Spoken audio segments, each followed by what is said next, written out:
ताबिश एक गरीब बच्चा था। इसे क्रिकेटर बनने का बहुत शौक था। इसकी मां लोगों के घरों में काम करती थी। इनके पास इतने भी पैसे नहीं थे कि वो बल्ला और गेंद खरीद कर बेटे को दे सकें। वो एक डंडे और एक प्लास्टिक की बाल के साथ खेल की मशक किया करता था। गली के बच्चे भी इसको गरीब होने की वजह से अहमियत नहीं देते थे। एक बार वो गली के बच्चों को ललचाई नज़रों से क्रिकेट खेलते देख रहा था कि एक लड़के राशिद ने ताबिश को बुलाकर खेल में शामिल होने के लिए कहा। ताबिश ने इस कदर शानदार कारकर्दगी दिखाई कि सब बच्चे हैरान रह गए।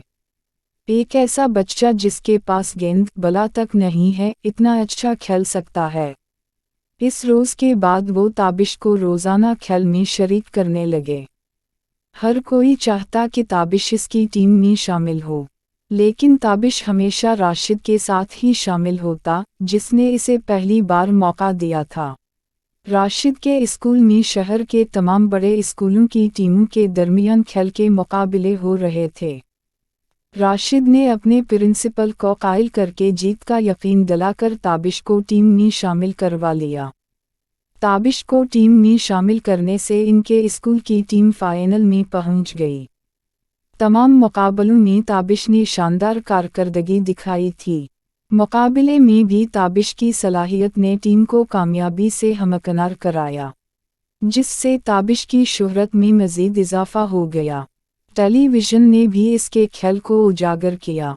ताबिश का इंटरव्यू भी नशर किया गया और इंडिया की 20 साल से कम उम्र नौजवानों के कौमी क्रिकेट टीम में शामिल कर लिया। सारे अखराजात भी हुकूमत ने अपने ज़िम्मे ले लिए।